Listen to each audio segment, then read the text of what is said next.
Hello and welcome to Larry Has Opinions. Today I'm talking about the last few books that I completed. And as usual, I'm going to start from the ones that I enjoyed the least up until my favorites. Let's get started.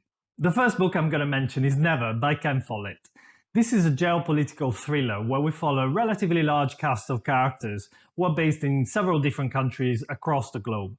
I really enjoy the political intrigue side of things, where Follett really takes us through this sequence of events that gradually but inevitably lead us to a pretty scary World War III scenario. This feels eerily plausible, too plausible for comfort, really. However, I have to say there was a slight disappointment because there were a number of things that didn't fully work out for me. For instance, the length of the book, I found it a bit too drawn out, over 800 pages. I think it should have been shorter.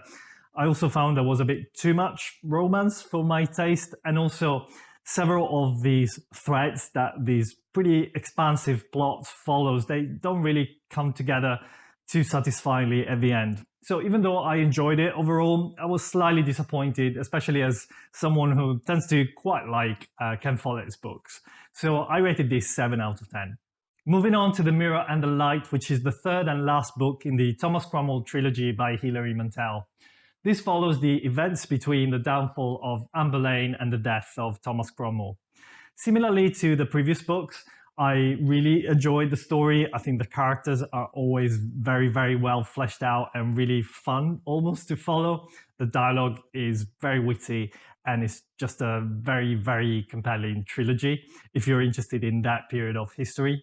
That said, I'm not the biggest fan of Mantel's writing style. I find that she has this really beautiful, really lyrical prose that, however, comes a bit at the expense of pacing, focus, and clarity. And I felt that in this third book, that's a bit even like amplified versus the previous books, where we have even more stream of consciousness and dreamlike sequences that I find just drag things a bit for too long. A lot of repetition from the previous books as well. So we end up at 1,000 pages, where I think it should have just been trimmed down a bit. That said, especially the last 15% of the book was really, really stunning. So I still enjoy the trilogy as a whole, and still this book nevertheless. So I ended up rating this 8 out of 10. Then I have a sci-fantasy book, and that's the 5th season by N.K. Jemisin, which is the first book in the Broken Earth trilogy. Here we follow 3 different characters who live in this world called the Stillness, which ironically is extremely unstable, with a lot of volcanic eruptions and earthquakes. And the power that some people living in this world is that they're able to control these movements of the tectonic plates of the Earth. The characters and the world building in particular were compelling enough to make me want to continue with the series. The style of Jemisin's writing is very unique, very peculiar, which might not be to everybody's taste, but I have to say I got on with it well enough. I enjoyed the book overall, but it really felt like a first book in the series, so a lot of setup.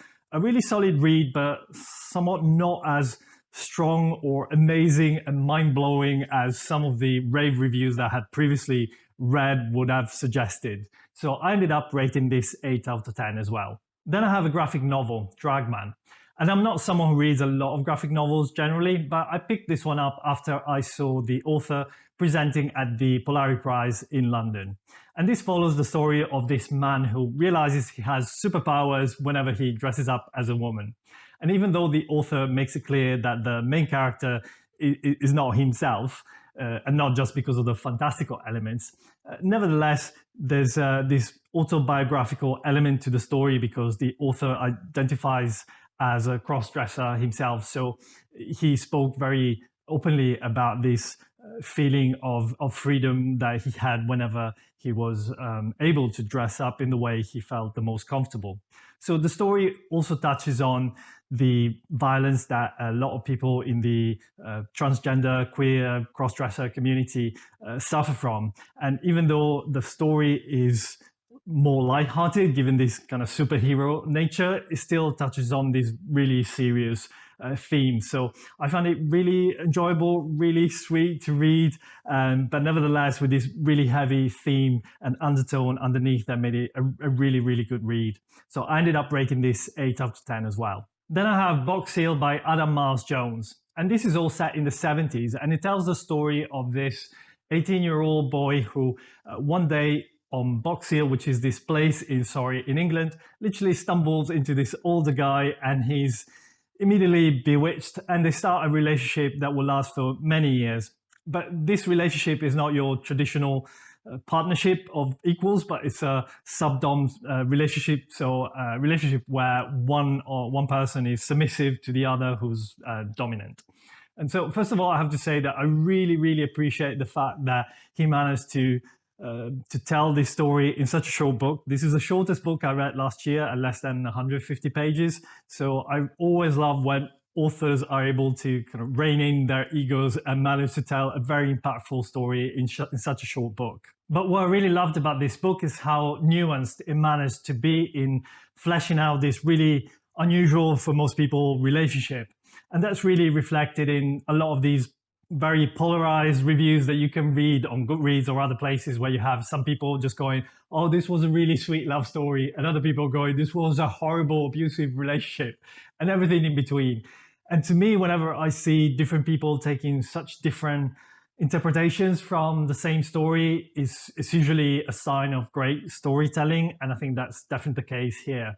But also more generally, I guess I really loved the way it just showed that relationships are messy, people are complicated beings, and feelings are not as black and white as people sometimes want them to be. And just it's not easy to find your own way, your own happiness in what society typically considers as your traditional structures and traditional relationships. So I really love this book, and I ended up rating this 9 out of 10. And then last but not least, I have To Paradise by Hanya Yanagihara. And this is split into 3 different sections, and Yanagihara tells 3 different stories set at the end of different centuries, the 19th, the 20th, and 21st. If you're expecting A Little Life Part 2, this is going to be very, very different. But here, she takes these alternate versions of the United States, changing some of the key elements that impacted the history of this country or the future of this country. So it touches on the pandemics, on civil liberties, cultural appropriation, racism, sexual orientation, a lot of these themes that are really key to the human experience for a lot of people. If you watch my best of 2021 video, you already know that I absolutely love this. So I ended up rating this 10 out of 10. If you want to find out more, I have a full review for To Paradise, as well as quite a few of the other books that I mentioned today. I hope you guys liked this video. Please give me a thumbs up. Let me know if you've read anything good recently down in the comments. If you want to join our Discord to discuss any of these books with our community, the link is in the description box. And I'll see you the next time.